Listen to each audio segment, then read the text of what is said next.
చిన్న టిప్స్ ఇవ్వండి సార్. ఇప్పుడు ఎలాగ చాలామంది సివిల్స్ రాస్తా ఉంటారు, తర్వాత నోటిఫికేషన్ వస్తున్నాయి, వాళ్ళకి మీరు ఇచ్చే టిప్స్ ఏంటి? అంటే ఇట్స్ అ పెద్ద ఏరియా అండి. టిప్స్ అంటే ఇమీడియట్గా I can't give you tips. What I personally feel, నేను ప్రతి ఒక్క ఫోరంలో ఇదే మాట్లాడతాను. సివిల్ సర్వీసెస్ ఎవరైనా తయారీ చేస్తుంటే number 1, give minimum 3 attempts without any breaks. దయచేసి ఏదైనా ఫస్ట్ అటెంప్ట్లో మీరు క్లియర్ చేయకపోతే please ensure 1 year solid for preparation. రెండోది 3 అటెంప్ట్ కంటిన్యూస్గా.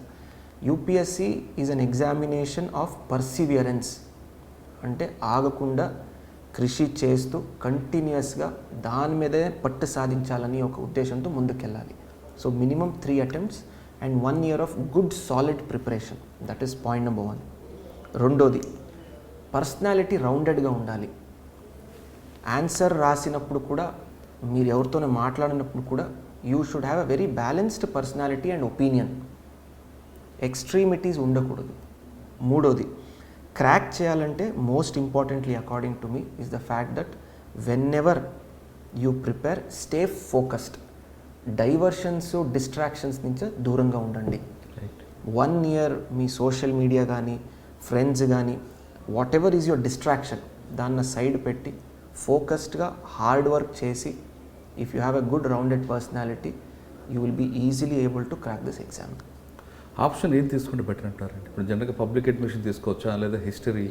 మళ్ళీ అండి, ఈ క్వశ్చన్ చాలామంది అడుగుతుంటారు, ఏ ఆప్షన్ తీసుకుంటే బెటర్ అని. ఆప్షన్ తీసుకోవడానికి దేర్ ఆర్ 2 criteria. నంబర్ 1, మీకు ఉన్నటువంటి ఇంట్రెస్ట్. ఓకే. రెండోది, ఫర్ ఎగ్జాంపుల్ ఇప్పుడు నేను చదువుకున్నది history, economics and political science. I had very good interest in political science, history and economics. So first preference is your interest in the subject. That is most important. రెండోది, scoring అవుతుందా లేదా. మీకు ఆ ఎగ్జామ్ను రాస్తే overall scoring ఎట్లా ఉంటుంది, pattern ఎలా ఉంది, స్కోరింగ్ లాస్ట్ 5 years ఎట్లా అవుతుంది పేపర్, అవన్నీ చూసుకొని తీసుకోవాలి. మూడోది, రేపు సివిల్ సర్వీసెస్ సెలెక్షన్ అయిన తర్వాత ఈ యొక్క సబ్జెక్ట్ మనకి ఎలా ఉపయోగం పడుతుంది, ప్రాక్టికల్గా ఆలోచించాలి. సో ఈ 3 criteria అండి. For example I took public administration. చాలా వరకు సిలబస్ ఒక స్ట్రాటజిక్గా చూస్తే సిలబస్ ప్రిసైజ్గా ఉంటుంది. నేను చదివినటువంటి పొలిటికల్ సైన్స్కి చాలా దగ్గరగా ఉంటుంది, అండ్ పొలిటికల్ సైన్స్ నాకు చాలా నచ్చుతుంది కాబట్టి నేను స్కోరింగ్ ఉన్నటువంటి పబ్లిక్ అడ్మినిస్ట్రేషన్ తీసుకున్నాను. Sociology was my personal interest. చాలా నాకు ఫేవరెట్ ఇది. ఒక అడ్మినిస్ట్రేటర్ రావాలంటే సమాజంలో జరుగుతున్నటువంటి ఇష్యూస్ కానీ, దాని ప్రాబ్లమ్స్ని ఎలా రిజాల్వ్ చేయడానికి ఒక మంచి అవగాహన వస్తుంది, ఒక మంచి కాన్సెప్ట్ వస్తుంది, ఒక మంచి how do I put it, you will be able to get a perspective. So that is very important. So that's the reason I chose sociology and public administration. Also the fact that it is scoring. Sir, కొంతమంది science related group కాకుండా arts group చదివిన తర్వాత civils prepare అవ్వాలనుకుంటారు, వాళ్ళకి మీరు ఇచ్చే message? అని ప్రాక్టికల్గా చెప్పాలంటే అండి, I always tell all the students, always have a backup plan. అవును, dreaming is good, having a very good work ethic is good, కానీ ఒక మంచి ప్లాన్ బి అనేది ఉండాలి. ఆర్ట్స్లో వెళ్ళినప్పుడు స్టూడెంట్స్కి they have a very good edge. చాలామంది తక్కువ ఫీల్ అవుతుంటారు ఆర్ట్స్, బట్ ఆర్ట్స్లో మీరు యూపీఎస్సీ సిలబస్ తీస్తే హిస్టరీ కానీ, జాగ్రఫీ కానీ, ఎకనామిక్స్ కానీ, all subjects are already covered in your graduation. So it is a edge అనమాట. So you should be very, very happy in fact that you have taken up certain, arts related subjects. Okay, so ఆర్ట్స్లో చదువుకున్న తర్వాత civils prepare వాళ్ళు ఎక్కువగా sociology మీద ఎక్కువగా focus చేస్తుంటారు, correct అంటారా? Sociology నేను కాదు, సోషాలజీ నాకు నచ్చింది, నాకు కొద్దిగా ఉన్నటువంటి ఇష్యూస్, ప్రాబ్లమ్స్కి దగ్గర అనిపించింది, నేర్చుకోవడానికి చాలా స్కోరింగ్ అనిపించింది. సో ఇవన్నీ రకాల డిసిషన్ తీసుకొని నేను సోషల్ తీసుకున్నాను. But I request all the aspirants, you do your research. మీకు ఏది నచ్చుతుంది సబ్జెక్ట్, నేర్చుకోవడానికి ఒక జీల్ ఉంది. సెకండ్, మీ గ్రాడ్యుయేషన్లో ఏం సబ్జెక్ట్ తీసుకున్నారు అది కూడా important. For example I see lot of science students going for various science subjects. It's very good. Mathematics కానీ, engineering students have seen them taking up electrical engineering etcetera. So they have interest. ఆ subject already గ్రాడ్యుయేషన్లో చదివారు కాబట్టి అవగాహన ఉంది. మూడోది scoring. మంచిగా score అయితే you will be able to crack the exam. So these are the 3 main criterias. తర్వాత సార్ చాలామంది హైదరాబాద్లోనో లేదా ఢిల్లీలోనో చదివితేనే మనం సివిల్స్ సాధించవచ్చు అని ఒక యా, ఉన్నారు. దట్స్ ట్రూ అండి.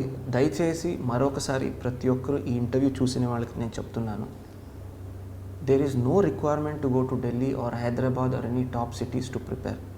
ఈరోజు టెక్నాలజీలో ఇంటర్నెట్ వాడుకొని every single data or syllabus or good quality material is available online. ఒక మంచి చిన్న గ్రూప్ పెట్టుకోండి, లైక్ మైండెడ్. మళ్ళీ పెద్దదైతే గ్రూప్ డిస్ట్రాక్షన్స్ ఎక్కువ అవుతాయి. చిన్న మంచి గ్రూప్ పెట్టుకోండి, హార్డ్ వర్కింగ్, మీతోనే తగ్గట్టుగా మీతో పని చేసేవాళ్ళు కానీ మీతో స్టడీ చేసినట్టు ఫ్రెండ్స్ స్టూడెంట్స్ కానీ వెరీ స్మాల్ గ్రూప్ పెట్టుకోండి. Use internet properly and constructively.